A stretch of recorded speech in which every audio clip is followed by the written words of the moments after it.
Hello everyone, welcome you all in my YouTube channel. Today I'm going to discuss about a system of equation. ठीक है, ये जो non homogeneous system of equation है, इसका solution कैसे find करते हैं उसके बारे में हम लोग डिस्कस करेंगे. बट इसका सॉल्यूशन आप तो फाइंड कर ही सकते हो, बट मैं इधर ऐसे ये जो क्वेश्चन है इसको मैं एलयू डिकम्पोजिशन को यूज करके कैसे सॉल्व करोगे उसके बारे में मैं डिस्कस करने चाह रहा हूँ. एलयू डिकम्पोजिशन का एडवांटेज क्या है? ठीक है, देखो हमारे पास ऐसे 3 cos 3 मैट्रिक मतलब जो सिस्टम ऑफ इक्वेशन है, जो जो नंबर ऑफ इक्वेशंस 3 4 ये दिया है और नंबर ऑफ वेरिएबल्स 3 4 ऐसा कुछ दिया है, तो हम लोग इजीली कर देंगे. जैसे इनवर्स फाइंड करके और ऑगमेंटेड मैट्रिक्स के ऊपर एलिमेंट्री रो ऑपरेशन फाइंड करके हम लोग सिस्टम का सॉल्यूशन फाइंड कर देंगे. बट फिर भी ये एक मेथड है, आप सीख जाओगे तो आपके लिए कभी ना कभी हेल्पफुल होगा. ठीक है, तो ये जो गिवन सिस्टम है इसको हम लोग ऐसे A X equal to B form में लिख सकते हैं. ए क्या है? इधर 1 -1 0 0 -1 2 -1 0 0 -1 2 -1 0 0 -1 2. ओके, ये हो गया हमारा ए. एक्स क्या है? ये तो x1 x2 x3 x4, no problem. B क्या है? बी क्या है ना? 1 1 1 1, ये बी है. ठीक है, एक ए क्या है? 4x4 है, ये है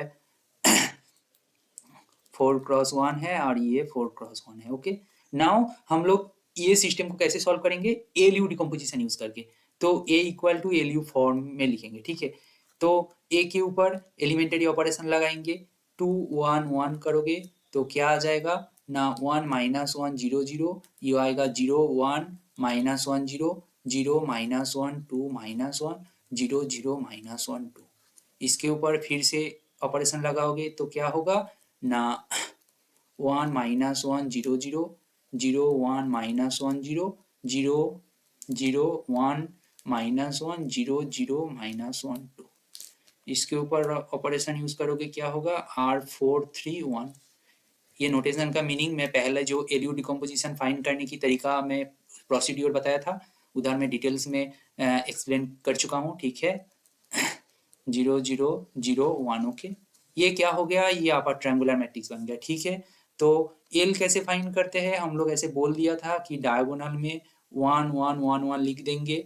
ये 4x4 मैट्रिक्स है. क्या है? 0 0 0 0 0 0. ओके, ये हो गया. तो ये जो 2 1 पोजीशन में कौन सा कोएफिशिएंट है? ये 1 है, इसका माइनस होके बैठ जाएगा. ये 3 2 पोजीशन में क्या है? 1 से ऑपरेशन किया हूँ, ये 3 2 पोजीशन ये है, इधर -1 होके बैठ जाएगा. ये 4 3 पोजीशन में 1 से किया हूँ, जो स्केलर मल्टीपल था 1, उसका माइनस साइन चेंज होके हो जाएगा. बाकी जो ऑपरेशन नहीं यूज किया हूँ उसको सीधे 0 बैठा देंगे. ठीक है, ये होता है शॉर्टकट तरीका. ये एल आ गया, ये यू आ गया. ठीक है, नाउ नाउ क्या है? A X equal to B system है, इसको मैं लिख सकता हूँ L U X equal to B.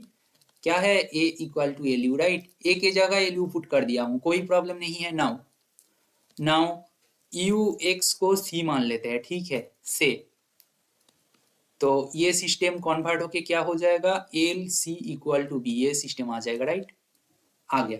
Now step 1 क्या है? स्टेप 1 ये है L C equal to B calculate करोगे.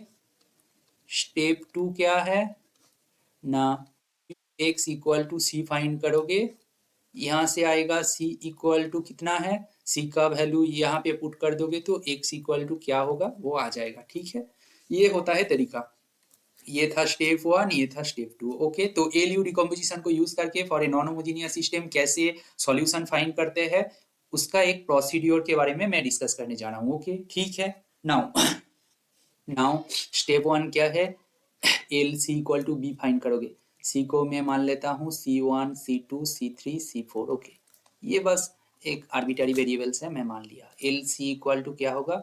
C1 C2 C3 C4 equal to क्या है? बी है. Right, L C equal to B है. बी क्या है ना? 1 1 1 1. ओके, तो इसको कैलकुलेट करोगे तो C1 इक्वल टू 1 आ जाएगा, minus C1 plus C2 equal to 1, यहाँ से C2 इक्वल टू 2 आ जाएगा, minus C2 plus C3 equal to 1, यहाँ से C3 इक्वल टू 3 आ जाएगा, minus C3 plus C4 equal to 1, यहाँ से C4 इक्वल टू 4 आ जाएगा. दैट इम्प्लाई करेगा C इक्वल टू आ गया 1 2 3 4. ओके, नाउ स्टेप 2 क्या है?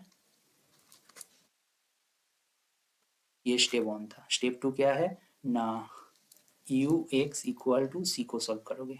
इसका मतलब ये हो जाएगा यू क्या था 1 माइनस 1 0 0 था, 0 1 माइनस 1 0 था, 0 0 1 माइनस 1 था, 0 0 0 1 था।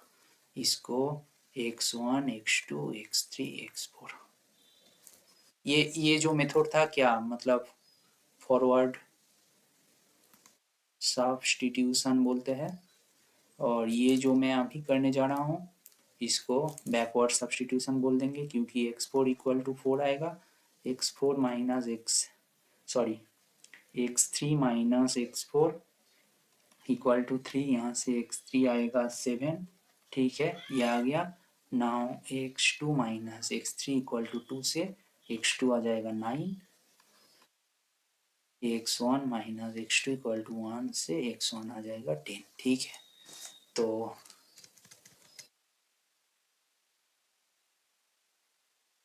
स्क्वायर्ड सॉल्यूशन क्या होगा ना, x इक्वल टू x1 क्या है 10 है, x2 क्या है 9 है, x3 क्या है 7 है, x4 क्या है 4 है, ठीक है आंसर। ऐसे एलयू डिकम्पोजिशन को यूज़ करके फॉर ए सिस्टम आप सॉल्यूशन फाइंड कर सकते हो, ठीक है। ये वीडियोस अच्छा लगे तो प्लीज़ दोस्त लोगों के लिए हेल्पफुल है तो उनको शेयर कर देना। Please like share and subscribe my channel. Thank you.